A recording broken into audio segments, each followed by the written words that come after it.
안녕하십니까, 철공입니다. 지난 시간에는 이제 물건을 싸게 사는 방법을 말씀드렸죠. 뭐 폐업 가게를 활용을 하라, 무슨 뭐 메이저 업체들의 견적서를 비교 분석을 해서 물건을 매입을 해라, 뭐 카세일 하시는 분들, 차로 장사를 하시는 분들이 정보력을 얻어서 과연 어디가 좋겠느냐, 이런 것들을 파악을 해서 자 물건을 잘 싸게 구입을 해라, 이렇게 말씀드렸는데, 이번 시간에 이제 수입에 대해서 잠깐 말씀드리려고 그래요. 뭐냐면 물건을 직접 수입을 하는 거는 이제 자리를 어느 정도 잡은 상태에서 내가 매출액을 어떤 한 품목이라든가 여러 가지 뭐 몇 가지 품목을 뭐 납품을 많이 할 수 있는 여건이 조성이 되어 있는데, 물건을 받아보니까 단가가 안 맞아요. 그러면 받아서 납품을 하는데, 그럼 직접 수입하는 수밖에 없겠죠. 그 단가보다 더 쌀 수는 없으니까. 수입하는 게 이렇게 어렵거나 뭐 힘들거나 이런 건 없습니다.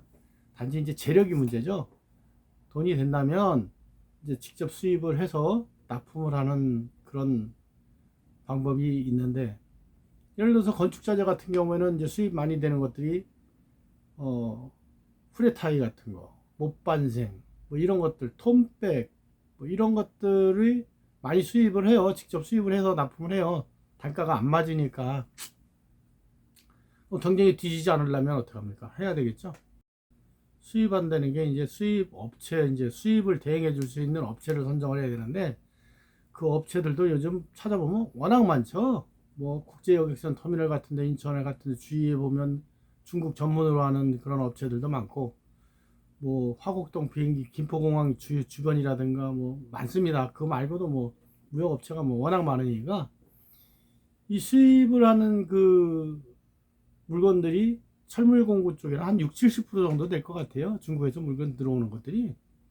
그러면 이제 아까 말씀드렸지만 건축자재, 뭐 못반생, 후레타이, 뭐 이런 것들 톰백 이런 거 말씀드렸지만, 이제 그 외에 뭐 그라인더, 충전 드릴, 뭐 컴프레셔, 용접기 많습니다. 수입하는 것들이. 그러면 내가 어떤 물건들을 이제 많이 팔 수 있고, 인터넷에서 내 거 물건을 직접 수입하는 거를 메이커화를 시켜서 판매하는 그런 업체들도, 성공하는 업체들이 꽤나 많습니다. 지금은 아이템 선정을 잘해야 되는데, 아이템 선정, 물건을 어떻게 갖고 와야 되느냐, 뭐 샘플을 받아보고 당연히 이제 뭐 샘플하고 단가를 알고 난 다음에 이제 어떻게 트라이를 해봐야 되는데, 그거를 대행해주는 업체들이 워낙 많으니까 대행 업체들을, 이제 믿을만한 업체를 선정을 잘 하셔가지고 샘플을 여러 번 받고, 그 다음에 가이드도 같이 이제 선정을 해서 같이 공장을 직접 방문을 하는 방법도 상당히 괜찮습니다. 중국이라는 나라가 워낙 땅덩어리가 넓어서 물건 나오는 데가 다 틀려요. 지역이. 예를 들어서 뭐 저 북경 쪽에 가가지고 뭐 전자제품을 찾으면 이거는 안 되죠. 전자제품은 저 남쪽에 있습니다. 하남성 쪽. 꽝쇼우라고 그러죠. 그쪽에 이제 전자제품들이 많고, 북쪽 베이징 옆에 쪽은 이제 못 같은 거, 스텐 못, 뭐 일반 못, 이런 못 종류가 또 전문이고, 지역마다 다 틀려요. 나오는 것들이. 그러니까 이런 것들을 가이드를 잘 받으셔가지고 무역하시는데 지장이 없도록 하시고, 만약에 하게 된다 그러면 아무래도 전문가들한테, 좀 지금 현재 하고 있으신 분들한테 조언을 많이 받아보시는 것들이 상당히 좋을 것 같네요. 그리고 수출에 대해서 잠깐 말씀드릴게요. 수출은 일반 뭐 철물 공구점을 하시는 분들이 수출하는 경우는 좀 드문죠. 드문데, 이제 해외 건설업체에 이제 그 우리가 파견이 나가고 그쪽에다가 현지에서 물건을 어, 쓰게 되면 대부분 국내에서 수출을 하게 됩니다.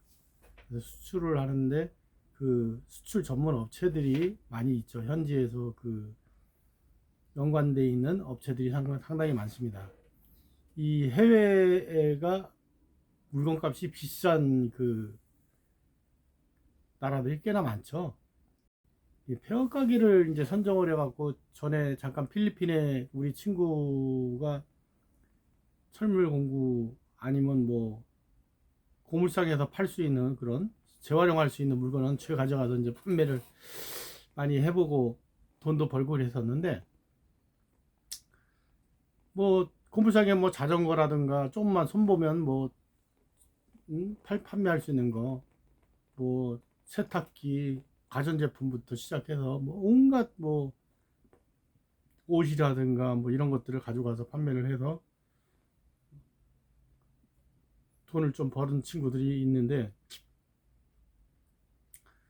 이 폐업 가게가 상당히 중요하다는 얘기를 또 한 번 얘기를 하는 게, 그거를 좀 모아가지고 섬나라, 뉴질랜드라든가 필리핀이라든가 호주라든가 이런 데들은 공산 제품 생산 허가를 잘 안 내줘요.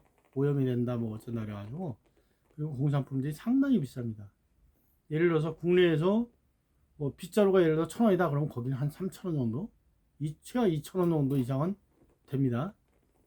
그러면 그 나라 수준이 뭐 예를 들어서 필리핀이 뭐 못 사는데 어떻게 그렇게 되냐? 실제로 그렇게 돼요. 가격이 그렇게 됩니다. 아니면 지네들이 만들어서 써야 되니까 빗자루를 대부분 만들었어요. 집에 간단하게 쓰는 것들은. 근데 이제 실질적으로 시내에서 쓰려고 하면 플라스틱으로 만든 빗자루 같은 경우는 한국 돈으로 한 2,000원 값어치 그 정도가 됩니다. 상당히 비싸요.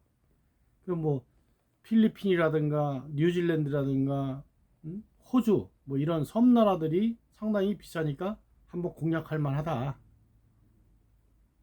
수출하는 것도 그렇고. 근데 대부분 보면 거기는 이제 중국 한족, 저기 조선, 한족이라고 그러죠. 한족들이 그 유통 라인을 많이 잡고 있어요. 한국 제품이 좀 괜찮다라고 얘기하는 것들이 뭐냐면, 이제 중국에서 따라오지 못하는 물건들이 몇 가지가 있어요. 뭐 톱이라든가, 뭐 우리가 가장 많이 쓰는 현관 열쇠, 뭐냐면 번호키라든가 뭐 이런 거, 터치로 된 그 전자키 있죠.